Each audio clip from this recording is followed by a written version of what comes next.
Shalom and welcome to lesson number 4 on the Shabbat series. We are covering what is called the mystical Shabbat, and in this lesson we're going to be talking about the Kabbalistic preparation for Shabbat, and we're going to talk about basically Erev Shabbat, which is the day before Shabbat or the hours before Shabbat. And in this video, we're going to not only look at the preparation itself and the symbolism behind it, but also we're going to look at why we need to pay attention to this preparation and what is the intention that we need to have during this preparation. And this intention has to do with a concept called matana, which we're going to go in depth, which is the concept of seeing Shabbat as a gift. It's something that the Creator has given us for us to participate in as a gift. And we're going to study that concept of matana. So in this lesson, we're going to talk about the preparation and also the concept of the gift of Shabbat. So I'll see you after the introduction.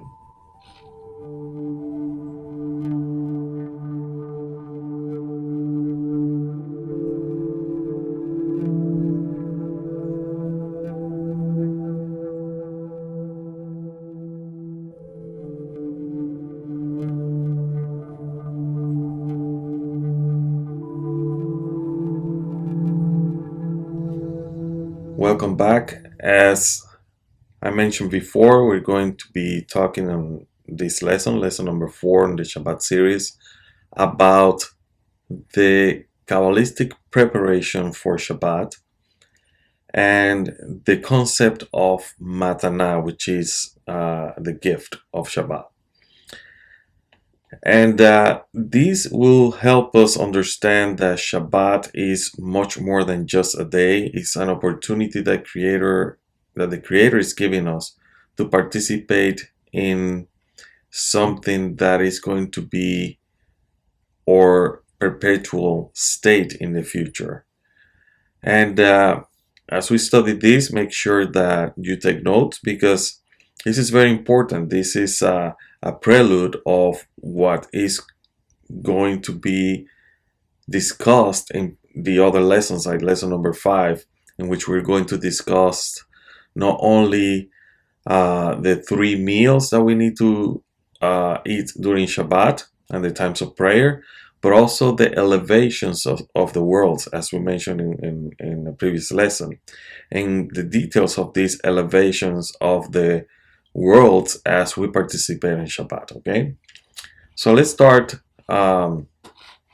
with the preparations that we need to have during Shabbat. So the preparations before Shabbat are divided into 4 categories. These 4 categories are what is called basically, the table of the home, the challah and foods for the 3 meals that we are going to have during the Shabbat day, the body and clothes, and in order to prepare the body and also the house, and the spiritual preparation that we need to have during this day. Okay, so let's talk about the first thing. Okay, so we're going to have basically a preparation that requires us to prepare the Shabbat table. Okay, so when we are preparing the Shabbat table, what we need to keep in mind is that the symbolism of preparing the Shabbat table and preparing the home, meaning the cleaning the home, preparing the home, putting some people buy flowers and put flowers around the house, or prepare the house with good smells, like not necessarily incense, but they get these oils and everything to get a good smell to the house and things like that. The thing is that they prepare the home even for guests, so the guests will come, and these guests uh, will feel comfortable there because they're considered like if we were visited by angels, right? So the temple and the altar of uh, ancient times in Jerusalem are represented by the physical settings that we have in the house, which are the table and the home itself. Okay, so the table is considered the altar where this sacrifice is going to be taking place, and the home itself is the whole temple uh, of Jerusalem. Okay, so our house at that moment we're celebrating, or when we're welcoming and celebrating Shabbat, becomes a micro temple of Jerusalem. So this is very important to keep this in mind, that when we're preparing our house, when we're preparing the table, we'll do it in the most beautiful way with the proper intention, because we are connecting with the energies of the temple. And as we know, we don't have the physical temple in Jerusalem, but there's a temple that is where the pattern for this physical temple was copied from, and this uh, temple exists in the spiritual realm, and this is a whole system of spirituality that we study in Kabbalah. Okay, now um, the preparation of the food, which is the other category that we have here, uh, consists of preparing the challah and the food that we're going to consume during the Shabbat day, right? And this food, the challah and the meals that we prepare before Shabbat, are the symbolism of the sacrifice that is going to be taken care in the temple. And if you study the sacrifices of the temple, you're going to see that in Shabbat, there was a little bit more work in the temple. And some people might look at this as a contradiction. It says on Shabbat we're supposed to rest. Why the temple didn't rest, right? And it's because the temple is in a different, let's put it this way, in a different realm. It's in the physical realm, but it's in a different and a more elevated spiritual, if you will, dimension, right? So this is why the temple in those days, some of these sacrifices were actually double sacrifices, and instead of one, like in the regular days. Okay. Also, during this preparation of the eve of Shabbat, uh, when we are in Erev Shabbat, we prepare our body as well. So that's why we have to make sure that our bodies are clean, that we have the best clothes that we can wear, that we groom ourselves, right? Because you're going to prepare yourself as if you were getting ready to meet a king, right? You're not gonna go with your regular clothes to a formal, or let's say to a wedding of the king with his bride, right? You have to wear your best clothes and represent yourself properly. So this is why we do the cleaning of the body and the proper clothing and all that. If you're practicing Kabbalist, it is very important not only to clean your body, but if you can visit the mikvah, you can go to the mikvah. And the mikveh, even though it's advertised mostly for the purification of women after they have their menstruation, it's not necessarily just for that. It's also for males, right? Because the Torah explains that if the male have some kind of a spill of the seed at night, they need to go to the mikveh. So if you don't have a mikveh in the area that you live, a river, a spring, even the beach can count as a mikveh, as long as it is natural water and it's not water that is coming from a faucet and things like that. Okay, So make sure you have that. That's part of it. It's not only taking a shower. If you have the opportunity and the ability to go to a mikveh, go. Okay. And we're going to talk about the secrets of the mikveh according to Kabbalah in the future, because this is a very important concept, not only because of the physical and material ritualistic aspect of it, but also the symbolism and the intention behind the mikveh and what it symbolizes, right? Now, during the Erev Shabbat, the Eve of Shabbat, and the Kabbalat Shabbat, which is the receiving of Shabbat, and during Yom Shabbat, which is the day of Shabbat, and the Havdalah, which is the division between Shabbat and the secular days, we have different prayers. We do certain studies and we do meditations. So in Erev Shabbat, we are going to start having the proper intentions. This is done by meditating on every aspect of the things that we're doing in order to prepare for Shabbat. So if you're preparing Challah, why am I preparing Challah? What is the mystical significance of Challah? And we're gonna see that in future lessons. Why instead of one Challah, two Challah, which has to do with the sacrifice in the temple being double, right? And all these things are going to connect you more with not only with the temple itself of Jerusalem, but it's gonna take you not only to think about this temple in Jerusalem, it's going to also connect you to the spiritual aspect of this temple that we are supposed to be entering during Shabbat. Okay, so the connections with the Creator are very important.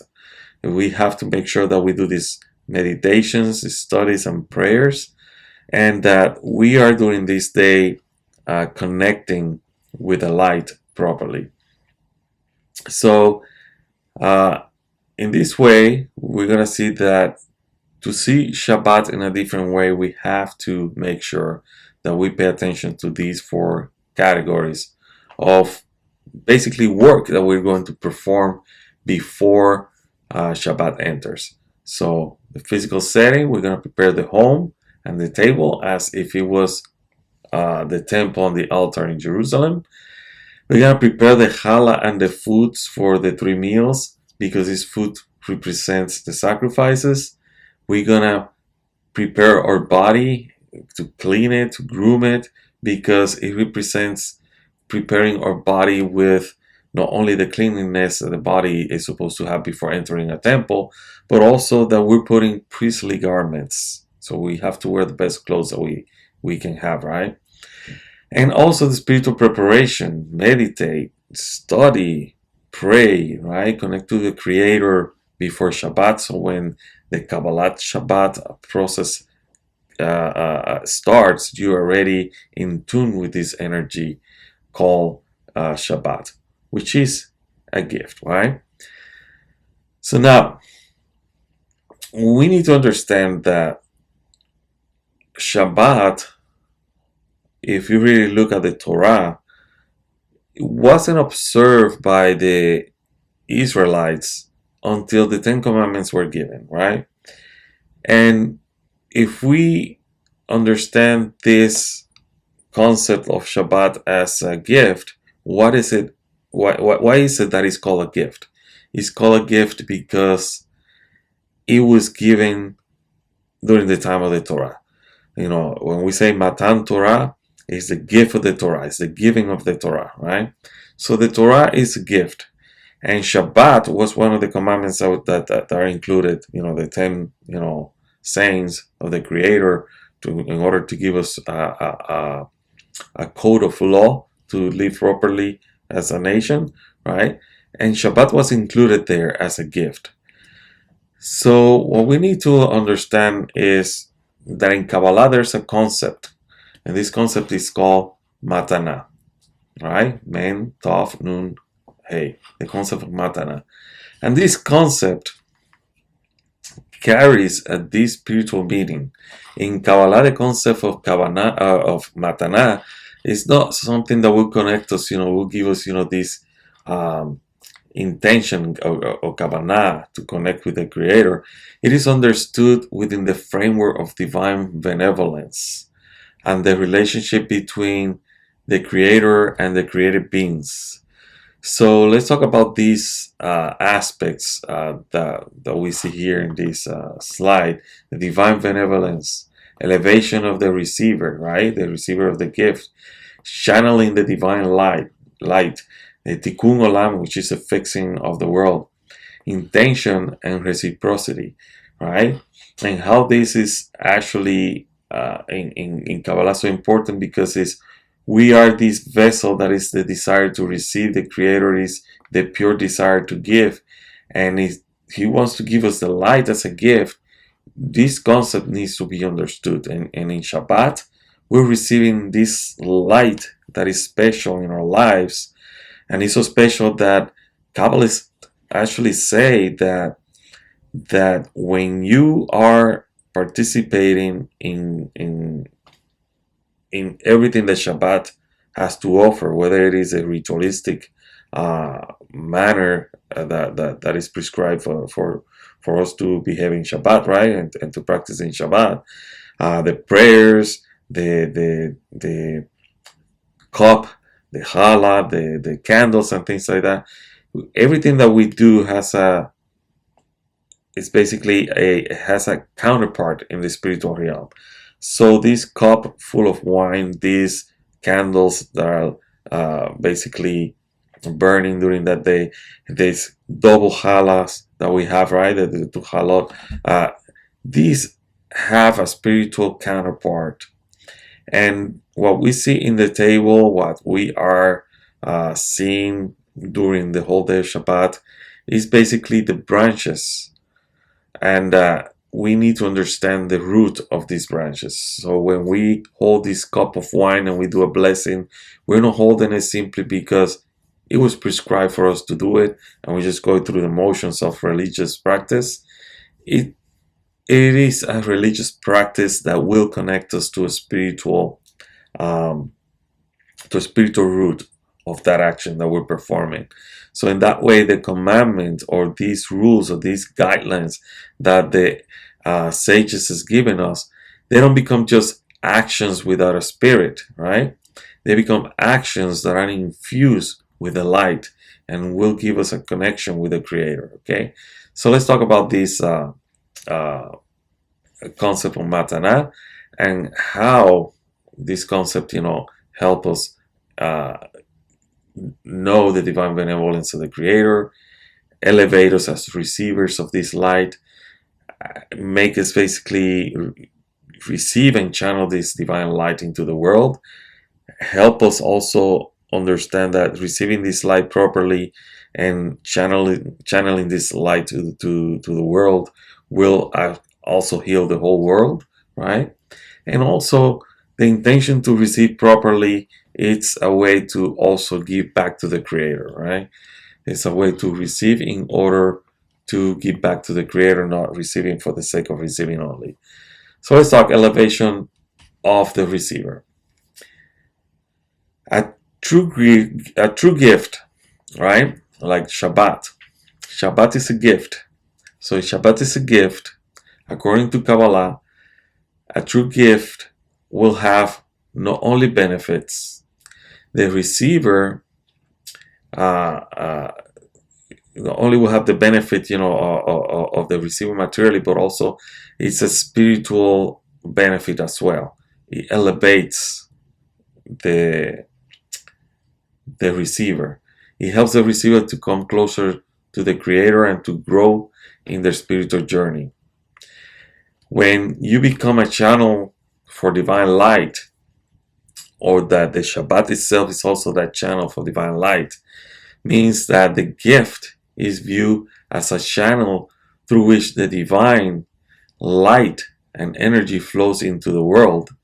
When someone gives this gift, which in this case is the Creator, with pure intentions, they're participating in the divine process of creation and spiritual illumination. So when we are giving this light that we're receiving in Shabbat, and we receive this light with a pure intention to receive in order to please the Creator, we are participating in a process called becoming in the image of the Creator. So just as the Creator is creating something new, is illuminating and creating something basically that was broken into something different and new, we're doing the same thing, not only with ourselves but the whole world, right?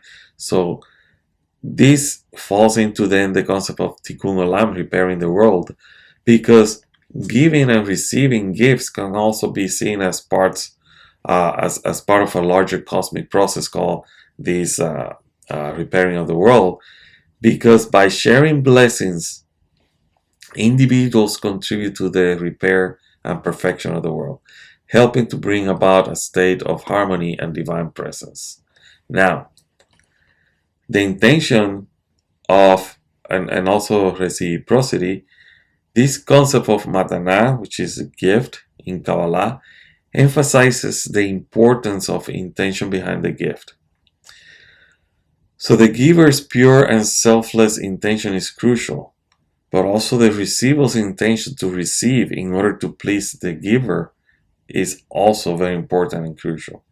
Moreover, the act of giving often leads to a cycle of reciprocity, where the receiver feels moved to give in turn, creating a flow of kindness and divine energy. So during this day, we need to prepare ourselves properly, so when we're receiving, by receiving this light that the Creator is giving us as a gift, we're giving a gift back to the Creator.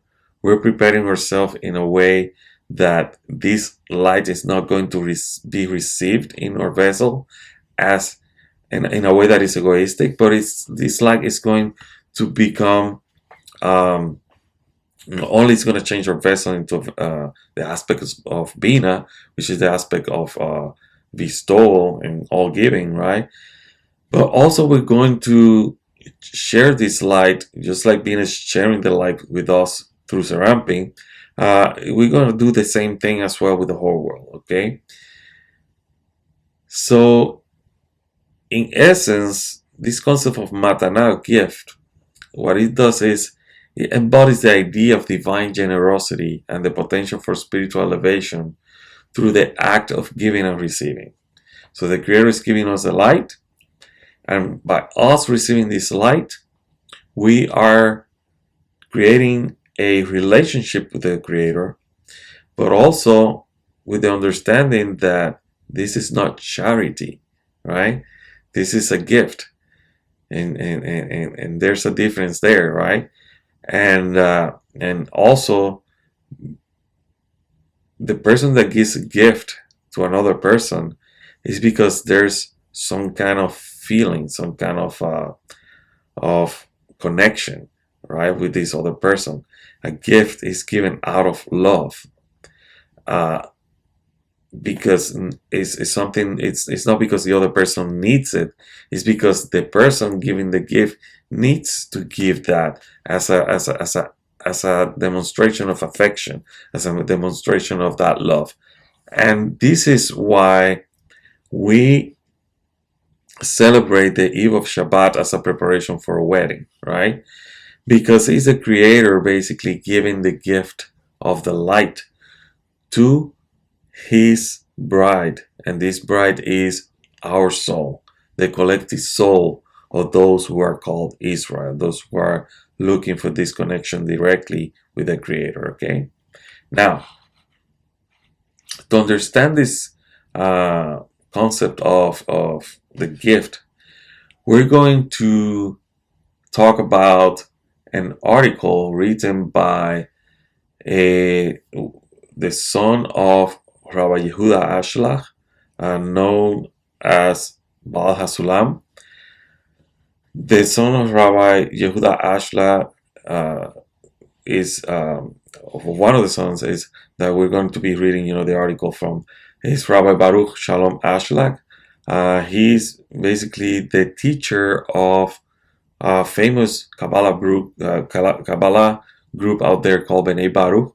And the reason that group is called Bnei Baruch it's basically sons of Baruch, is because the teacher of Bnei Baruch was a disciple of Rabbi Baruch Shalom Ashlag, better known as Rabash. Okay, so Rabash wrote a lot of articles teaching about the zohar, teaching about this concept of giving and receiving and all that.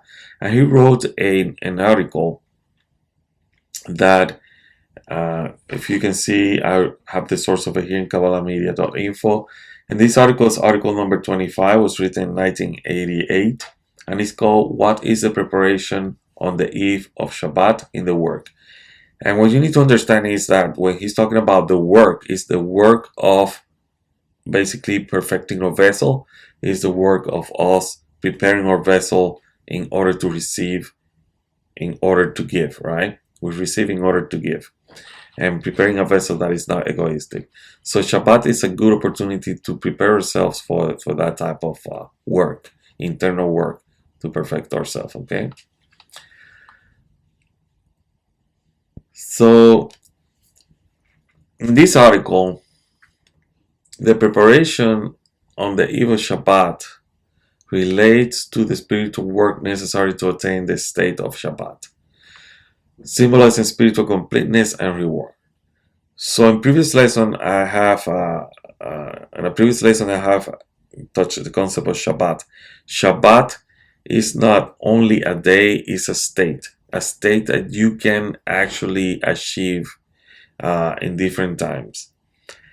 There's a set time in space and time, right, which is the day of Shabbat, according to the how the planet moves around the sun, right? How we measure times according to that. But there's also Shabbat, a spiritual level that you can achieve not only on that day, but also during the days of work, during the secular days or days of the week. And this is done when we are studying, the zohar, and we're connecting to this light, which is the light of Shabbat. And that light has to do with us connecting with the world of Atzilut. So any time of the day that you are doing some kind of spiritual work and you connect to the world of Atzilut, you are participating on that light of Shabbat, okay? So this is very important to understand, because the days of the week are considered, that they represent like the first 2 days Asiyah, the second set of 2 days is Yetzirah, and the other second set of 2 days is Briah, and then Shabbat itself is considered the world of Atzilut. So you can achieve that in any time that you're connecting with this light of Atzilut, right? So in a story from Masechet Avodah Zarah from the Talmud, the Creator tells the idol worshippers that reward comes from those who toil before Shabbat, not during Shabbat, right? This highlights the need for prior spiritual preparation to receive the divine gift of Shabbat. Shabbat is described as a gift from the Creator, emphasizing its special status beyond ordinary righteousness, which is tzedakah, which is given in concealment. So when there is tzedakah, there are different levels of tzedakah, of course, of charity. But when you give tzedakah, the receiver, one of the levels that is considered the highest one is that the receiver doesn't know who is the giver. A higher level is also that when the receiver doesn't know who is the giver, and also the giver doesn't know who is the receiver, right? There are different levels of tzedakah. That's a concept that can be studied later, but there are different levels. One of the concepts of tzedakah, in order to make the difference here between tzedakah and matana, is that in tzedakah, the receiver doesn't know who's the giver. But when it comes to the gift is given, and the receiver knows the giver. And that gift is out not of necessity from the receiver, but as a act of love from the giver, okay? And that's the difference. This is not because there's a need, it's because there's love involved in it, okay? So in this article, we're going to see that there's a differentiation between tzedakah and matana, which is gift. Tzedakah is given out of pity and necessity, often without the receivers knowing the giver.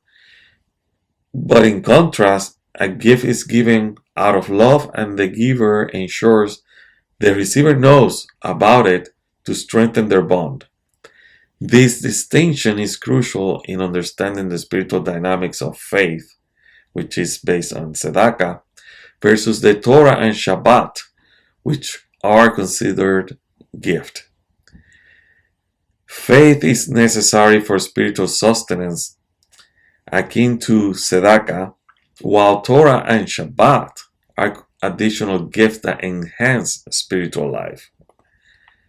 Faith in the context of the spiritual work is considered tzedakah, as we mentioned before, and it is about believing above reason and without expecting anything in return, similar to giving tzedakah in concealment. When you give something and the receiver of the tzedakah, the person does not know who you are, right?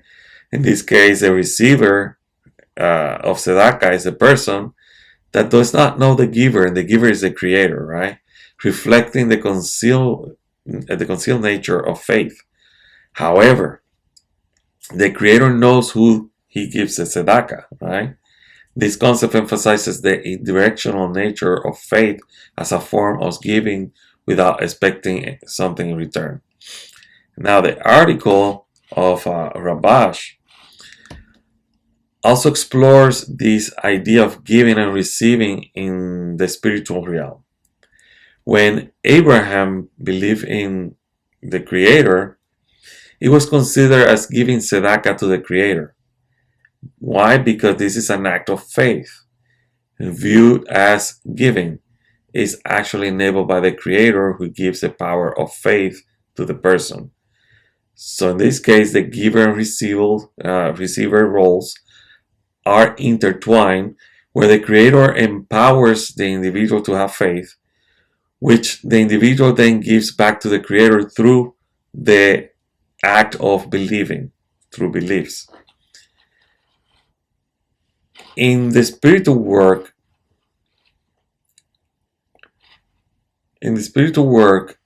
Shabbat is called a gift because it symbolizes a state of completeness and divine pleasure.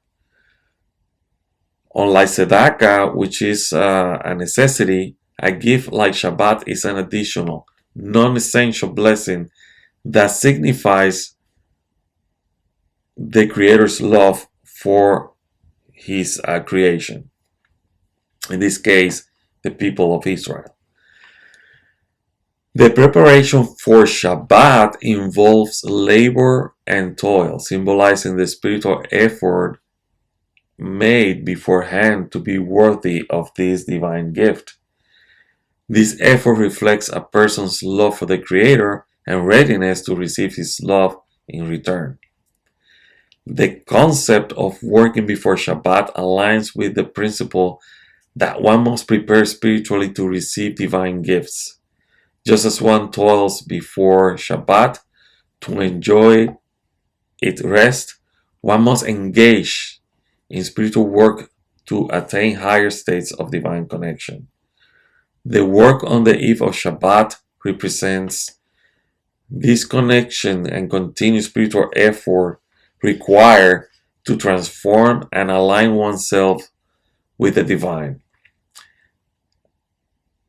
thereby making oneself a suitable recipient of the Creator's gift of Torah and Shabbat. And with this in mind, now we know why in Shabbat we're not only resting our bodies from physical actions, from physical work, right? But we're still working spiritually somehow. We're connecting. And we connect through connecting to the light of Torah, which is one of the biggest gifts that we have, right? Torah and Shabbat are gifts. And that day we connect to the Torah. how we connect to the Torah when we study the portion of the week, the parsha, right?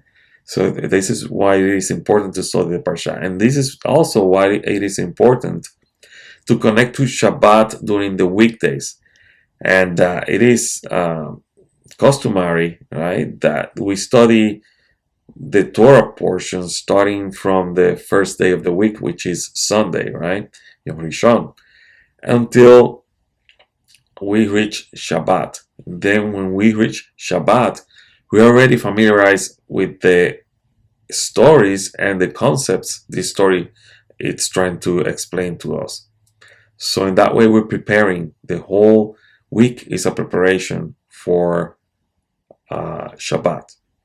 But the eve of Shabbat itself is very important, because that preparation, if we do it thinking about that we are preparing ourselves to participate in this temple that the Creator had created in time, by making our home a temple, by making the table the altar, by preparing the sacrifice through preparing these foods, by preparing ourselves, by cleaning our body and putting the best clothes, meaning that we become the priest of this temple that we're creating.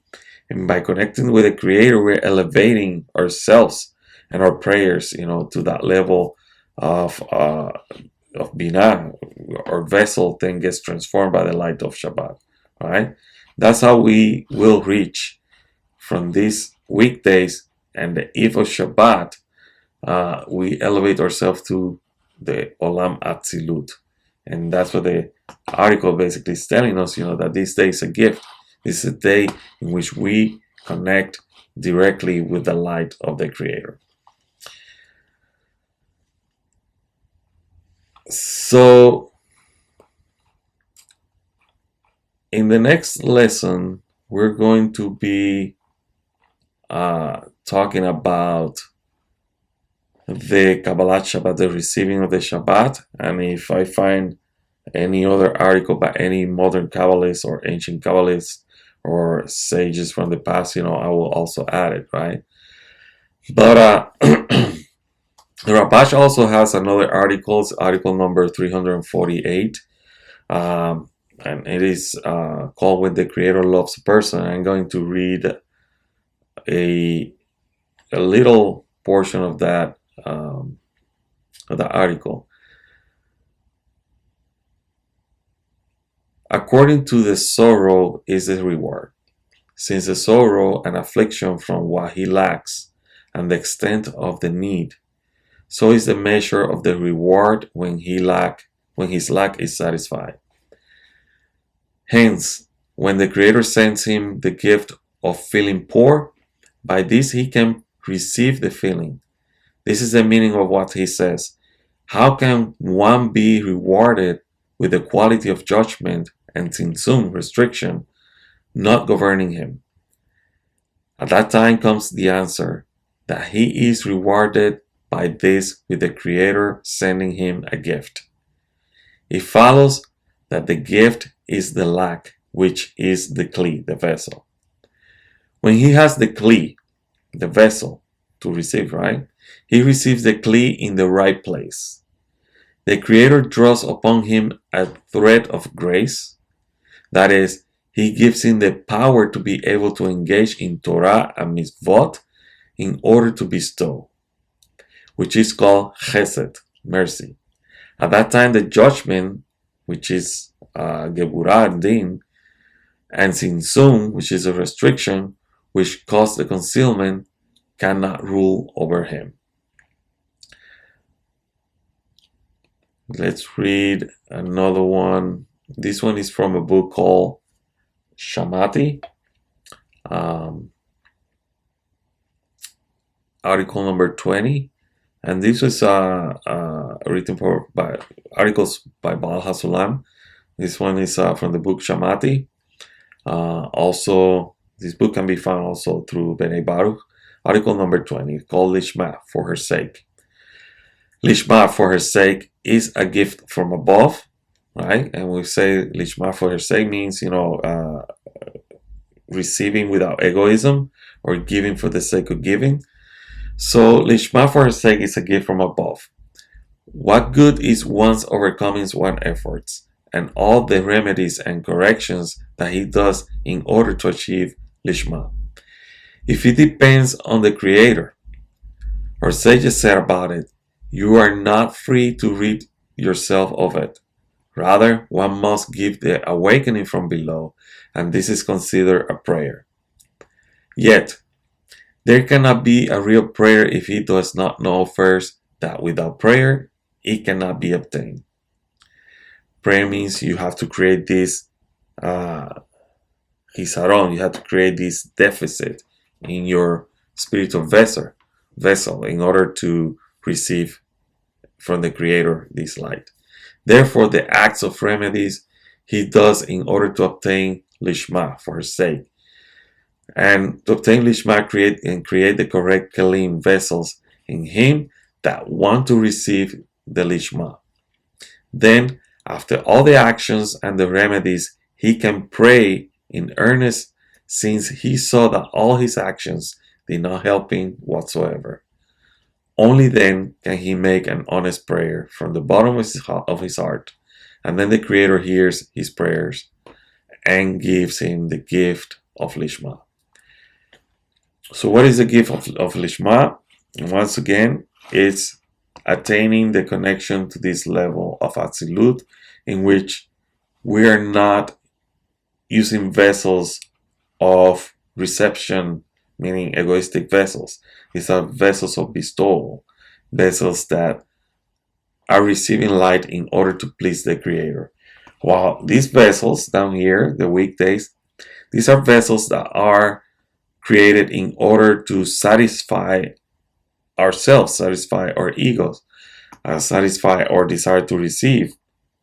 But we can transform them as well if we use these weekdays, as I mentioned before, as also a preparation for Shabbat. During this day, you can connect with that light. So you can prepare your vessel by, during these days, the prayers that we do during the weekdays and everything and all that. If you practice a Kabbalistic way of making these prayers, a Shemona Esrei, you're going to see that each of these prayers is an elevation through all these worlds in order to connect with Atzilut. So keep that in mind next time when you're doing the Shemona Esrei, the prayers, and in that way you will understand, okay, that this is also preparation for Shabbat. So I'm going to read another article from Rabash. This one is article number 797. This one's called A Gift. And with this, we're going to finish our lesson for today. The meaning of mitzvah, commandment, which is faith, is only a correction, which is a temporary means, right? Conversely, Torah is a gift, which is the goal and not the means to achieve the goal. The means are only transient. A mitzvah is called work. The reward is called the fruits obtained through the work. And fruits are regarded as Torah, which is the gift that one obtained through the work. The path of the work is called faith, by which one abstains the quality of Torah. And the Torah itself is the gift that one obtains or achieve or attain, which is the reward that one attain after the completion of the work.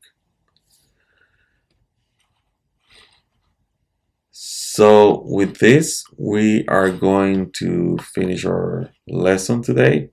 I hope that you have understood the concept of the preparation of Shabbat. Just to do a quick recap, there's 4 categories for this preparation, and these are symbolic of the preparation to do the sacrifices in the temple during the days of Shabbat, right?